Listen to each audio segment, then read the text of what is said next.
So what do you do with the 8.5, 9, 10, 11-year-olds, especially when you're trying to repurpose games?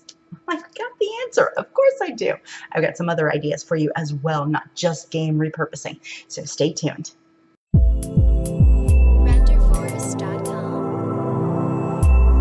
So for your second, third, fourth grade, even maybe fifth graders, here is some ideas I have that I do with the kiddos, and we have a lot of fun. Over at Walmart right now, they have Topple. Now you can get this in the normal, probably Hasbro game, but you can get the normal game, Topple, and alter that. Or you can get lucky and find one of these from like the dollar store or like CVS, or of course, like I said, Walmart. Target might have something in the near future like this. So keep your eyes open for something like Topple. And how it is constructed is like this. They have the base and then this part here, and it goes on the center there, and then it is off-centered, which is really great because it already starts off challenging. So the kiddos will put a little piece, I call them discs, take these discs, and they have to set them on each little part of the platform. Now, normally it's just roll and the dice, and you put it on the platform based on the number. What I have done is altered it. That's what I do. I alter every game. This particular one has our beginning blended sounds. And then I have prefix. So now we're working on some tougher ones. They have to name a word that goes with that sound. It is very challenging once you start getting, especially if you get someone like 3 or 4 or 5 of them on number 1, because it's so easy to just accidentally knock it over and then make all the other discs fall off. But it's definitely a challenging one. I am working on making another one with my fancy little Sharpie for suffixes, so that way we can work on that as well.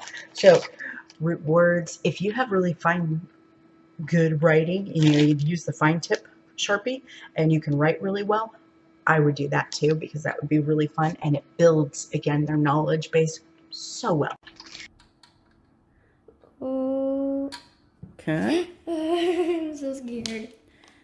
Oh no, I lose a turn. Your turn.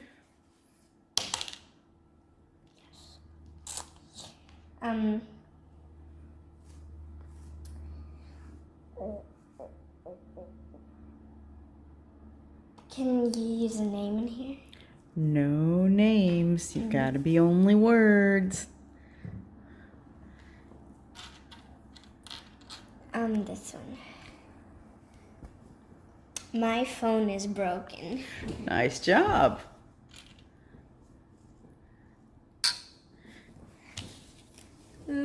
Six. 2. Okay, 2. One of my favorite planets is Saturn. Plus.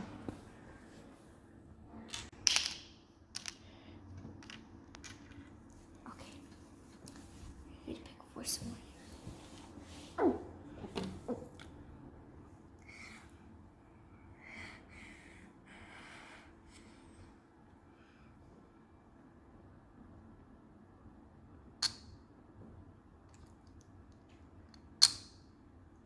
Oh, shoot.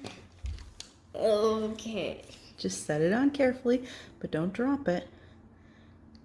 There you go. Oh, Sophia saved the world. 2.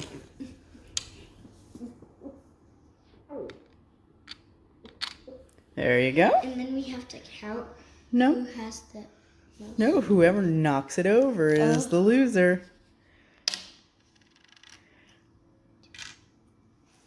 Okay.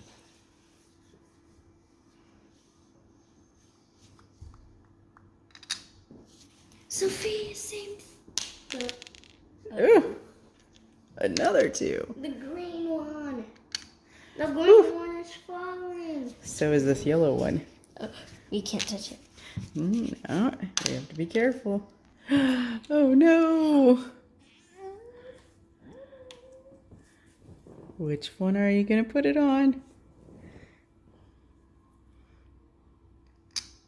Sophia saved the world. 3. Oh, I get the last 3. Cool. I will clap when you save the world again. Oh. Your turn. When we save the world. What? Uh-oh. Can I fix this green? Yes. Yes.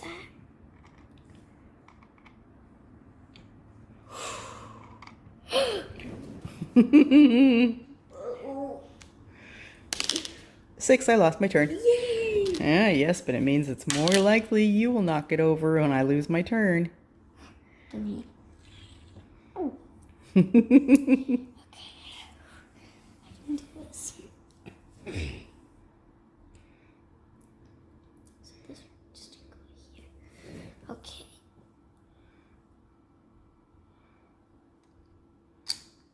Oh. Oops. Oh.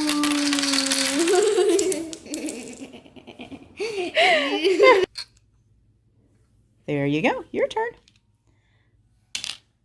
4.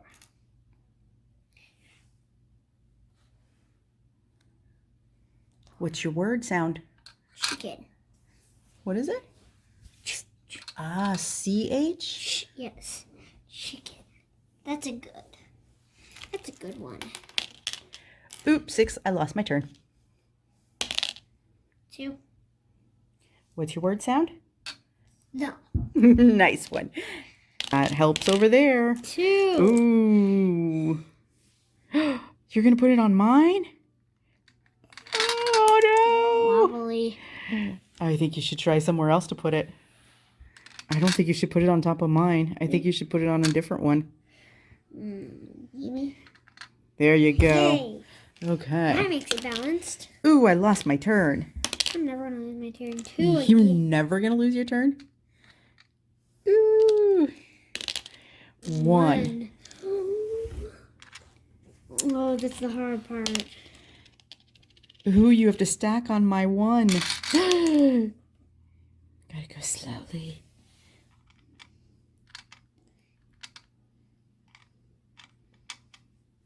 It doesn't want to stand up. Oh no! Uh-oh. You're ready to restart. Yes, we do have to restart. Another activity that you can get off of Amazon. Moose in the House strategy game. Absolutely fabulous. So the point is to keep the moose out of your house. I've laminated mine so that way they last a little bit longer. So you have an empty room and then you have a room with a moose in it. So what happens is the first move that the player gets to make is they can put a moose in their opponent's house. Now you can play it with 2 players. 3 players is way more fun, and 4 is absolutely perfect. But you can do a 2-player game. So you start with this. Once you've got this card, you can put it in your opponent's house and then announce to them they have a moose in their house. Once they have this, on your next turn, you can give them an empty room. Once you do that, on your next turn, you can put a moose in the empty room. And we usually have fun like, you got another bathroom, because you can have as many bathrooms as you need, as many as you get in your hand. So you could have 6 bathrooms and no bedrooms or no living rooms. So we have a lot of fun. And, you know, it's like, oh, I have a 4-bedroom house, but I have 6 bathrooms. Now there's little bonus cards. This one is slamming the door. So if the player puts a kitchen in your house that is empty, on your next turn, you can close that and you put it down and you say slam, and you've slammed that door closed.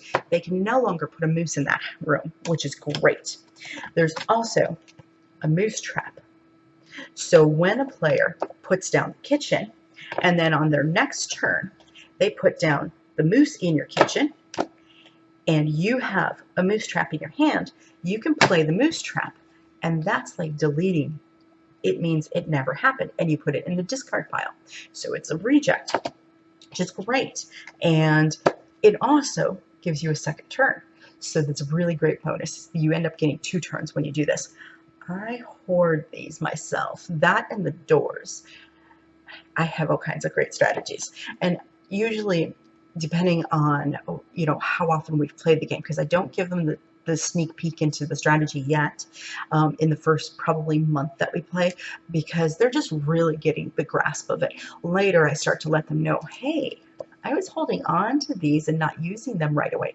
I know they're exciting to use, but they also help me win, because the player with, you only get 4 cards. The player with the least amount of cards in their hand is the winner. And if you take a moose trap out of your hand, then you have 1 less card in your hand. So it's a great move. And if you have all 2 or 3 of the moose traps in your hand, then you've just gotten rid of 3 cards. And that means you only have 1 card left in your hand, which makes you pretty likely to win. There's all kinds of other strategies to use as well. So this is a strategy game, very much like chess, but it's different. Now, the reason we do this game is because it has great cognitive benefits. So they're thinking and they just don't even realize it. So we're creating lots of great neural paths that weren't there before. So everything I do, it's for a purpose. It just isn't for fun, even though fun is highly important and they should have lots of fun. But I'm the mom who put carrots ground up into the spaghetti sauce so they didn't know he was eating healthy food. It's a nice little trick. So the next thing, a little more simple, a little more low-key, is a journal. But I know kids don't like to journal. But when they're not journaling about themselves, they do. So I usually attach a little critter to a notebook. I like to get those spiral ones that have the spiral on the top. That way they can flip it open, and you can then take any little attachable keychain type animal or backpack animal and get it hooked onto the spiral, because there's usually that open end where you can wrap it in there. And so this becomes the journal of Og the Frog instead of the kiddo's journal. So usually they can go outside. That's what I like to do, is send them outside with their journal and the pencil and the little journal pal and write a story. And then come back in 15 minutes. I never have checked it. Though as later in life, I did read the little journals, which were hilarious, but I didn't. As long as I, could see that there was writing happening, it's all that mattered. And writing is writing. Later, you want to, start critiquing it and going through it and helping them. But if you're just trying to get them to write, don't be critical. Just get them to write. Go have fun. They will eventually get into it themselves and start telling all kinds of great stories. So let them have that freedom of writing without it being checked. So those are my 3 little things that get you going and are creative ways to work with, the 9, 10, 11-year-olds, maybe even the 12. And the tweens are a little bit harder, but some of them will still really enjoy games like Moose in the House and Topple. So if you have a question, post it down below. I'd love to answer it. And don't forget to hit like, share it, and subscribe.